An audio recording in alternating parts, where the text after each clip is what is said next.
बच्चों, विज्ञान के सेशन में आप लोगों का स्वागत है। जीवन की मौलिक इकाई, ये हमारा सेशन चल रहा है और हम लोग प्रश्न और उत्तर डिस्कस कर रहे हैं। हमने इससे पहले वाले सेशन में भी प्रश्न और उत्तर डिस्कस कर रहे थे और ये देख रहे हैं कि बड़े अच्छा है आपका इस बुक का ट्रेंड कि जब हम कोई टॉपिक एक दो कर लेते हैं कवर, उसके बाद आपके प्रश्न दिए होते हैं, जैसे इमिडिएटली उनका जब आप आंसर दें तो आपको समझ में आता जाएगा। तो हम लोग तो पहले कोशिश ये करते हैं पूरा चैप्टर समझ लें, क्योंकि काफी चीजें कुछ ऐसी होती हैं कि वो बाद में उनका जब एक रिलेशन बना के समझते हैं तो आता है समझ में। तो जैसा आप जानते हैं, हमारी पूरी कोशिश होती है कि जब हम ये प्रश्न और उत्तर डिस्कस कर रहे हैं तो जब टॉपिक जो हमने इससे रिलेटेड पढ़ा था उसको भी थोड़ा सा रिवाइज करते जाए। तो कोशिश ये करें कि ये सेशन देखने के बाद एक बार आप लोग अपना वो टॉपिक पूरा अपना सोचें कि हमने ये टॉपिक था, इसका क्या क्या बातें पढ़ी थी, क्या क्या की पॉइंट्स थे। और अगर आपको वो सब याद आ रहा है तो बहुत अच्छी बात है, लेकिन कभी कभी हम कुछ चीजें हमें रिवाइज करनी होती हैं, तो रिवाइज करते रहे। जितना पढ़ेंगे, जितना आप हमारे ये सेशंस देखेंगे, आपको क्लियरिटी होती जाएगी। तो आज का हम सेशन स्टार्ट करते हैं और थोड़े से आज के और प्रश्न उत्तर डिस्कस करते हैं। तो आज का हमारा जो पहला प्रश्न है वो है पादप कोशिकाओं तथा जंतु कोशिकाओं में तुलना कीजिए। तो आपको याद होगा, देखिए मैंने इससे पहले वाले सेशन में प्रोकैरियोटिक और यूकैरियोटिक जो आपके बुक में से मैंने एक स्क्रीनशॉट लेकर और फिर उसके जो fill in the blanks type था उसको क्लियर समझाया। तो अब ये तो हमने देखा था उस समय प्रोकैरियोटिक और यूकैरियोटिक सेल्स का, कि हम जहाँ झिल्ली होती है वो प्रोकैरियोटिक हो, यूकैरियोटिक होते हैं, जिसमें झिल्ली नहीं होती है वो प्रोकैरियोटिक सेल होते हैं। लेकिन अब सेल का जब कोशिका की हमने बात करी तो दो टाइप की हमने देखी थी, पादप कोशिका और जंतु कोशिका।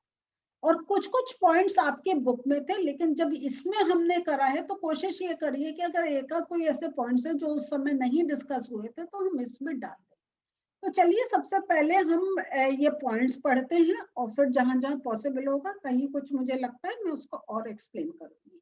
तो जो पादप कोशिका है ये प्राय जंतु कोशिका से बड़े आकार की होती है और जंतु कोशिका जो होती है ये प्राय छोटे आकार की होती है। तो ये पॉइंट हमने शायद डिस्कस नहीं करा था, तो इसलिए आपके इस उत्तर में डाला है कि ये पादप कोशिका, और ये हमने अभी और आगे जब चल रहे हैं तो इसको और डिस्कस कर रहे हैं, तब आपको और क्लियर होगा कि जब हम बड़े आकार की बात कर रहे हैं और छोटे आकार का तो किस कारण उनके आकार में डिफरेंस आ रहा है। तो सेकंड पॉइंट जो है वो इसमें कोशिका भित्ति होती है।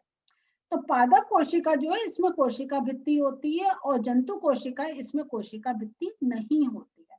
तो ये सेल वॉल की हमने बात करी थी पादप कोशिका, और हमने उसका पूरा समझा था कि वो सेल वॉल जो है, जो कोशिका भित्ति है, वो पादप कोशिका में किस प्रकार उसको एक प्रोटेक्शन देती है।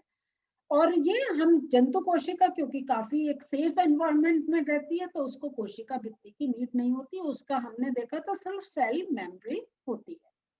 फिर इसमें हम देखते हैं पादप कोशिका हरित लवक उपस्थित होते हैं और जंतु कोशिका में इसमें हरित लवक अनुपस्थित होते हैं। तो यहाँ पे हमने जब क्लोरोप्लास्ट की बात करी थी, है ना, तो हमने उसमें देखा था कि और ये फोटोसिंथेसिस का प्रोसेस क्यों होता है, प्लास्टिड्स की बात करी थी, उसमें हमने देखा था जो ग्रीन पार्ट होता है वो क्लोरोफिल का होता है। फिर हमने उसको डिटेल में समझा, याद आ रहा है ना आपको।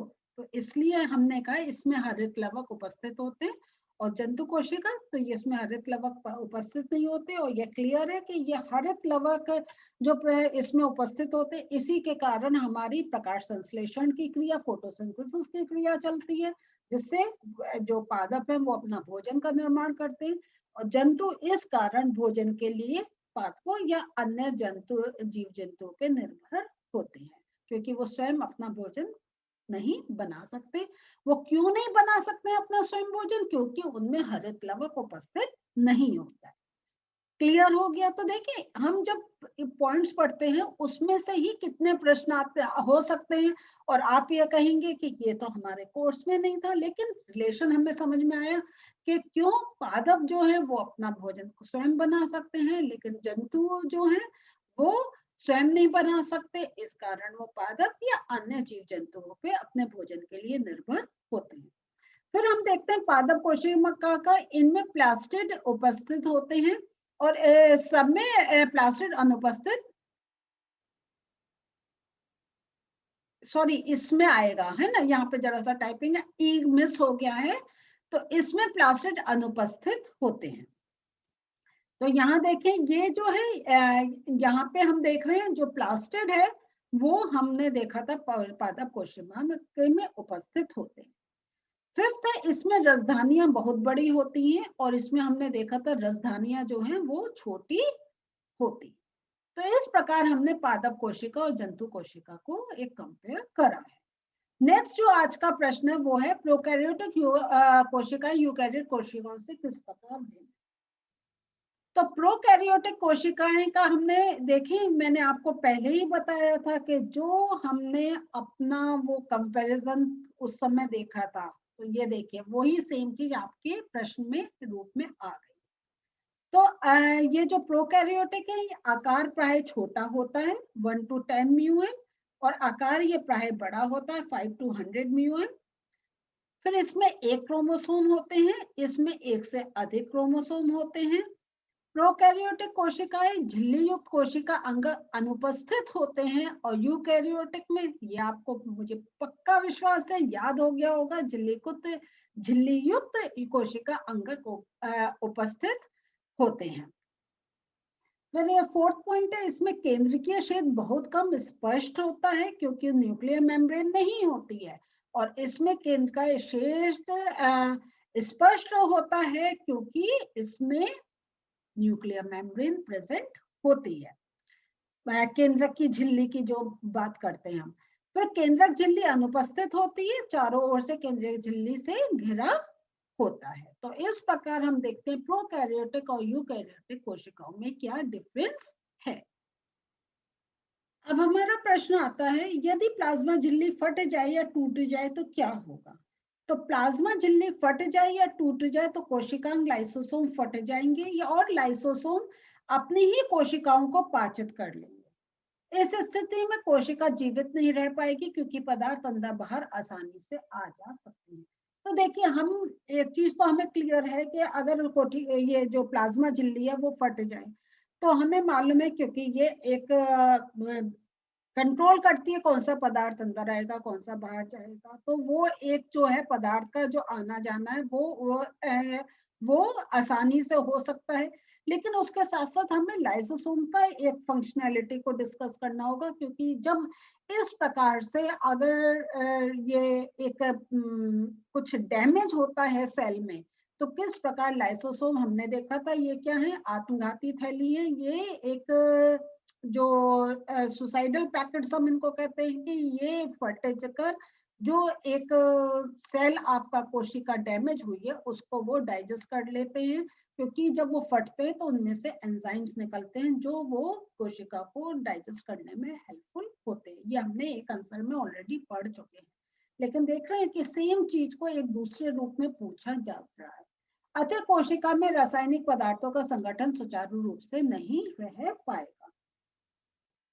तो यहाँ पे कि इससे क्या होगा, तो एक तो हमने देखा कि लाइसोसोम फटेंगे, वो कोशिका को पाचित करेंगे, पदार्थ अंदर बाहर आसानी से आ जा सकता है और रासायनिक पदार्थों का संगठन सुचारू रूप से नहीं हो पाएगा। तो यह अगर देखें तो हमने बेसिकली 3 पॉइंट्स डिस्कस कर रहे हैं कि जब अगर प्लाज्मा झिल्ली कुछ डैमेज होती है। फिर जो एक और प्रश्न है वो, यदि गोल्जी उपकरण ना हो तो कोशिका के जीवन में क्या होगा। अब बताएं इनका क्या कार्य है गोल्जी बॉडीज का। यदि गोल्जी उपकरण नहीं होंगे तो लाइसोसोम का बनना संभव नहीं होगा, और लाइसोसोम नहीं बनेंगे तो अगर कोई कोशिका डैमेज हो रही है तो उसका डाइजेशन नहीं होगा। तो ऐसे करके अगर आप एक चेन बना के अपना नोट्स बनाएंगे ना तो आपको बहुत इजी हो जाएगा। तो गोल्जी उपकरण नहीं होंगे तो लाइसोसोम का बनना संभव नहीं होगा तथा कोशिका का अपशिष्ट निपटारण नहीं हो पाएगा। चेन समझ में आ गई आपको?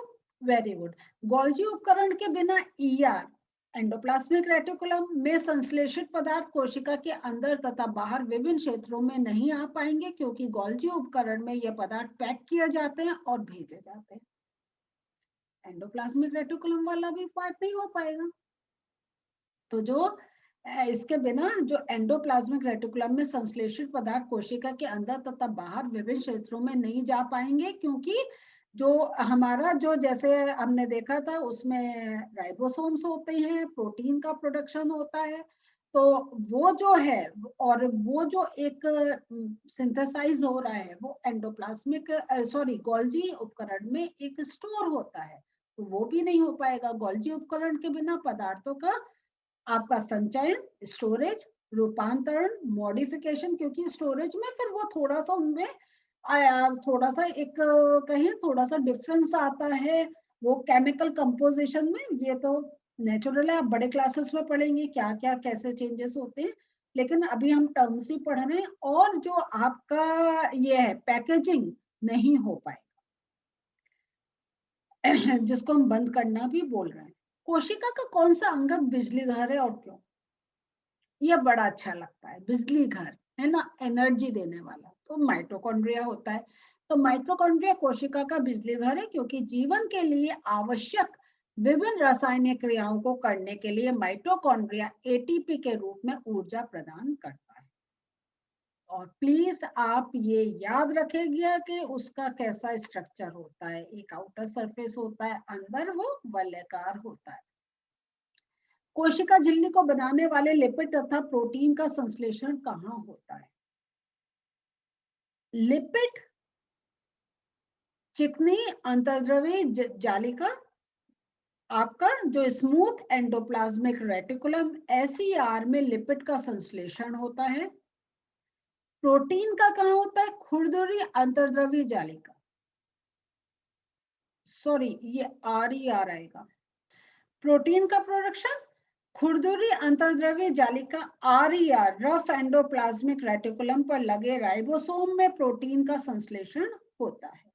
तो हम लोगों ने देखा कि लिपिड का जो हमारा प्रोडक्शन है वो एससीआर में होता है, मींस जो स्मूथ आपकी एंडोप्लाज्मिक रेटिकुलम में, और जो प्रोटीन है उसका जो रफ सरफेस है उस पर होता है, जिसको हम आरईआर बोलते हैं या रफ एंडोप्लाज्मिक रेटिकुलम बोलते हैं, या हिंदी में उसको खुरदुरी अंतर्द्रव्यी जालिका बोलते हैं। तो यहाँ पे देखा कोशिका झिल्ली को बनाने वाले लिपिड तथा प्रोटीन का संश्लेषण कहाँ होता है। तो आप देख रहे हैं जो सेल ऑर्गेनेल्स हैं वो कुछ अपना उन्हीं की फंक्शनैलिटी से अगर कहें पूरा सेल का स्ट्रक्चर बन रहा है। तो हमने कोशिका झिल्ली के बारे में बात करी थी। अब ये जो कोशिका झिल्ली इसको ये कैसे बन रही है, तो उसके अंदर जो सेल के अंदर जो ऑर्गेनेल है एंडोप्लाज्मिक रेटिकुलम, जिसको हम अंतर्द्रव्यी जालिका भी बोलते हैं, वो हमने देखा था दो प्रकार की होती है, एक रफ सरफेस की होती है, एक स्मूथ सरफेस की होती है, एक खुरदुरी होती है, एक चिकनी होती है।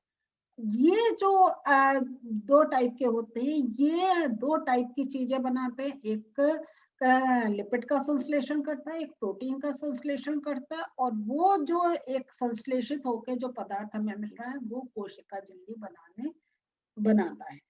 तो देख रहे सारा आपस में कितना एक इंटरलिंक्ड है। ये जैसा हम लोगों ने अभी देखा था गोल्जी बॉडीज का, हमने देखा था कि एक अगर एक पार्ट वर्क नहीं कर रहा है तो दूसरा उससे एक इफेक्ट होगा, है ना। तो कहीं से कोई एक प्रोडक्ट बन रहा है, कहीं स्टोरेज हो रहा है, स्टोरेज के बाद कोई एक पार्ट है जो इसको सेल के अंदर और बाहर लेकर जा रहा है, तो ये पूरी चेन बन रही है। तो जहां जिससे जो रिलेटेड है, आप अगर एक चार्ट बना के उसको याद करेंगे तो आपको बहुत इजीली याद हो जाएगा। सो बच्चों आज हम लोगों ने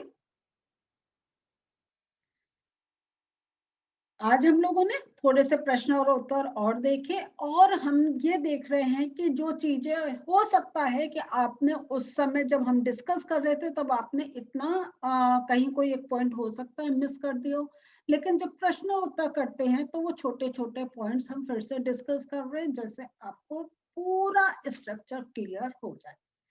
तो ये हमारा एक और प्रश्न उत्तर का सेशन कंप्लीट होता है आज।